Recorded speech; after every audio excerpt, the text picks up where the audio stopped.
आज के लिए प्रेम सूत्र है। प्रेम न ये है न वो है।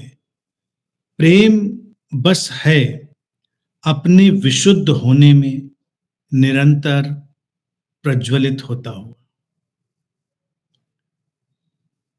प्रेम को समझना और जीना और जानना बहुत आवश्यक है और ये बहुत गहरा भी है, बहुत रहस्यमयी भी है। यहां पर सूत्र बात करता है कि प्रेम न ये है, प्रेम न वो है। प्रेम बस है। प्रेम को हम किसी फ्रेम में नहीं बांध सकते। प्रेम के ऊपर हम कोई व्यवस्था, कोई परिभाषा, कोई व्याख्या आरोपित नहीं कर सकते। प्रेम बस होता है। तो जब भी हम कहते हैं कि ये प्रेम है या हम कहते हैं वो प्रेम है, तो ये वही क्षण होते हैं जब हम प्रेम से चूक सकते हैं, जब हम प्रेम से दूर जा सकते हैं, क्योंकि हम परिभाषाओं में संलग्न होते हैं, हम परिभाषाओं के पीछे भाग रहे होते हैं। हमें परिभाषाओं के पीछे नहीं भागना है। हमें किसी भी तरह के जो बंधन हैं, जो पिंजड़े हैं, उनसे प्रेम को मुक्त करना है, आजाद करना है। यहां प्रेम सूत्र ऋषियों की नेति नेति की भाषा बोल रहा है, ना ये ना वो। क्योंकि जब हम कहते हैं कि ये है तो हम एक व्यवस्था देते हैं, एक ढांचा देते हैं, और जब हम कहते हैं ये वो है तो हम एक व्यवस्था देते हैं, एक ढांचा देते हैं। प्रेम सारी व्यवस्थाओं और ढांचों के पार है। प्रेम ऐसी जमीन है जिसे किसी पथ से पार नहीं किया जा सकता, क्योंकि प्रेम में प्रेम की तरह ही होना पड़ता है। इसीलिए सूत्र कहता है कि प्रेम बस है, और ये जो है ये अपने आप में इतना विशुद्ध और इतना रहस्यमयी है कि इस है को जानने और जीने में ही सारी साधना है। जीवन में प्रेम गहनतम साधना है। ये दुर्भाग्य रहा कि प्रेम को लोगों ने साधना की तरह नहीं देखा। लोगों ने प्रेम को एक भावना का अतिरेक देखा। उनको लगा कि प्रेम एक भावना है जो व्यक्ति को खींचती है, बांधती है, लेकिन प्रेम ही है जो मुक्त करता है। वो प्रेम ही नहीं जो मुक्त ना करे, प्रेम मुक्त करने की प्रक्रिया ही है। तो जब हमारी दृष्टि और हमारी समझ कोई परिभाषा गढ़ने लगे, सतर्क हो जाना चाहिए। शायद हम प्रेम से दूर जा रहे हों। परिभाषाएं अक्सर किसी घटना के घट जाने के उपरांत गढ़ी जाती। जैसे स्मृति कब बनती है? जब घटना हो चुकी हो। स्मृति तब नहीं बनती जब हम उसे जी रहे होते। अब सवाल यह है, क्या स्मृतियां व्यर्थ हैं? नहीं, स्मृतियां व्यर्थ नहीं हैं। स्मृतियां बहुत कारगर हैं और स्मृतियां कीमती हैं, लेकिन स्मृतियां हमारे लिए बस एक धरोहर की तरह होती। मूल बात होती है वर्तमान में जीना। तो जब सूत्र कहता है कि ये और वो से हम मुक्त होते हैं, तो प्रेम जो बस है उसके साथ हम तरंगित होते हैं, उसके साथ हम जुड़ते हैं, उसके साथ वाइब्रेट करते हैं, उसके साथ अपलिफ्ट होते हैं, उसके साथ हम चलते हैं, उसके साथ बहते हैं। ये होना मात्र ही अपने आप में सबसे खूबसूरत और सबसे रहस्यमयी चीज है। और कैसे होना है? अपने विशुद्ध होने में निरंतर प्रज्वलित होता हो। विशुद्ध होना, प्योर, विदाउट एनी कंटेमिनेशन, और निरंतर प्रज्वलित होता हो।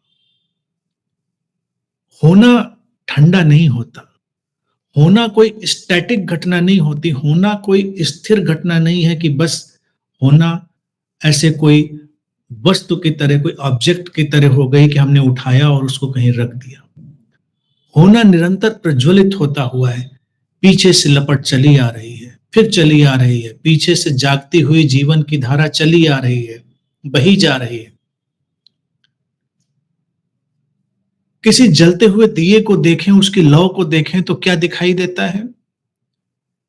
दिए की लौ को जब देखते हैं तो हमें प्रज्वलन दिखाई देता है, जिंदा लौ दिखाई देती है, निरंतर बहती हुई लौ दिखाई देती है। वो कहीं ठहरी हुई नहीं है।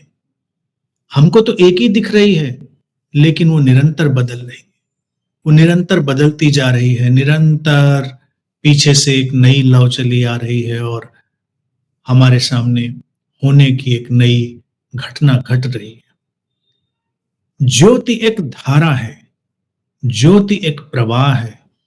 प्रेम भी उस ज्योति की तरह है जो प्रवाहमान होता है, जो धारा की तरह बहता रहता है। इसीलिए वो हमेशा नवीन होता है, पुराना नहीं पड़ता। प्रेम पुराना इसलिए नहीं पड़ता क्योंकि वो निरंतर प्रज्वलित है। अगर वो प्रज्वलित ना हो, पुराना पड़ जाए, पुराना नहीं पड़ेगा। अब जब वो प्रज्वलित होगा तो क्या करेगा? जलाएगा, तो जलाने में अपने साथ पीड़ा भी ला सकता है। जलना अपने आप में शुद्ध होने की प्रक्रिया है और प्रज्वलित होने के अनेक अनेक मायने होते हैं। प्रज्वलित होने के अनेक घटनाक्रम होते हैं, अनेक तह होती हैं, अनेक परतें होती हैं। प्रेम में जब कोई प्रज्वलित होता है तो वो अपनी सारी बंधी बंधाई मान्यताओं को आहुति बन जाने देता है। जैसे कोई यज्ञ होता है, उसमें कुछ आहुति बनता है, तो प्रेम के यज्ञ में हम अपनी सारी बंधी बंधाई मान्यताएं, मन के सारे बंधन, सारी कंडीशनिंग, जो कुछ भी हमको सीमित करने वाला और बांधने वाला होता है, उसको उस आग में प्रज्वलित होने देते हैं। प्रेम इसीलिए अभय में ले जाता है, और जो ये प्रज्वलित होने में हमने चीजें डाल दी सारी, वो इसलिए है क्योंकि वो सीमाएं होती हैं और सीमाएं भय में ले जाती। प्रेम ने न ये और न वो होकर हमको सीमा मुक्त किया, क्योंकि जैसे हम ये और वो में बांधेंगे, वो सीमाओं में बंधेगा और सीमाएं भय लाती हैं। प्रेम इसीलिए अभय लाता है, क्योंकि न वो ये है न वो है, वो बस है। इतना शुद्ध होना है कि उसके साथ बिना जले, बिना उसके साथ तरंगित हुए, लयबद्ध हुए हम उसमें प्रवेश ही नहीं कर सकते। ये विशुद्ध होने की स्थिति, यही अवेकनिंग है, यही जागृति है, यही समाधि है, यही इनलाइटनमेंट है, यही संबोधि है, यही बोध है। विशुद्ध होना, प्रेम हमारे लिए इस विशुद्ध होने के सारे द्वार खोलता है। प्रेम इसीलिए कोई मामूली चीज नहीं है। प्रेम भावना का कोई उद्रेक, अतिरेक, सर्ज नहीं है। ये भावना की कोई सर्ज नहीं, भावनाएं उसमें शामिल होती हैं। भावनाएं प्रेम के संसार में अनेक अनेक रंगों की तरह आती हैं, लेकिन प्रेम उस बड़ी तस्वीर की तरह आता है जिसमें प्रेम की परिकल्पना भी है, प्रेम के अज्ञात में डोलते हुए कल्पना के दृश्य भी हैं, ज्ञात और अज्ञेय में झांकते हुए भी हैं। प्रेम कैनवास भी है, तूलिका भी है, कृत्य भी है, क्रिया भी है, अंकन भी है, कंपन भी है, वो सब कुछ है। और भावनाएं उस कैनवास पे बिखरते हुए रंगों की तरह। ये कैनवास तो जीवन हो गया ना, ये कैनवास जीवन है, और बाकी भावनाएं उन रंगों की तरह आती हैं जिस पे हम कैनवास को खूबसूरत बनाते हैं। लेकिन उस प्रक्रिया में और भी बहुत कुछ चला आता है, और भी बहुत सारी चीजें होती हैं। तो प्रेम इसीलिए सारे मानदंड तोड़ता है, प्रेम इसीलिए सारी हमारी सीमाओं को पिघला देता है, और जब सीमाएं पिघलती हैं, हम असीम से जा टकराते हैं, तो ये विशुद्ध होना घटता है। विशुद्ध होना ही असीम है। इसीलिए जब प्रेम के शिखर पर कोई होता है, तो वो असीम होता है। उसे शब्दों में बांधना, पकड़ना मुश्किल होता है। शब्द अभिव्यक्ति के लिए सुंदर हैं, लेकिन शब्द अपने साथ सीमा भी लाते हैं। सीमाएं बुरी नहीं है, सीमाएं काम चलाऊ हैं। हमको आगे बढ़ने के लिए, जीवन में एक विशेष व्यवस्था में गति करने के लिए सीमाएं भी सहयोग देती हैं। लेकिन सीमाओं पर ही रुक जाना नहीं होता। प्रेम है कि बहते चले जाना है और किसी भी सीमा पर रुकना नहीं है, और बस होने में ठहरना है। ये बस होना, ये अद्वैत का जो सेल्फ है, स्व है, जो उसका आत्म है, वो भी है। ये बोध की शुद्धता भी है, बस होना।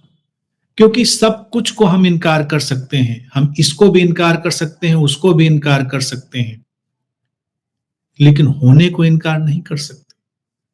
और प्रेम इस होने में घुला मिला है। हम हैं तो प्रेम है, हमारा होना है तो प्रेम का होना है।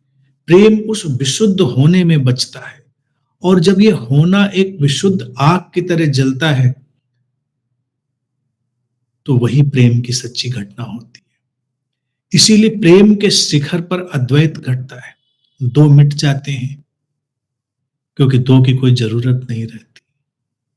वो आग सारी सीमाओं को मिटा देती है, और ये प्योर इजनेस, प्योर बीइंग, विशुद्ध होना, हम हर तरफ से अध्यात्म में, हम ध्यान के रास्ते से जाएं, योग के रास्ते से जाएं, तंत्र के रास्ते से जाएं, हम ज्ञान के रास्ते से जाएं, भक्ति के रास्ते से जाएं, हम किसी भी रास्ते से जाएं, हम अंततः तलाश रहे हैं ये विशुद्ध होना, ये प्योर बीइंग, जिसकी सूत्र बात करता है कि प्रेम बस है, अपने विशुद्ध होने में निरंतर प्रज्वलित होता हुआ, और वही शाश्वत है।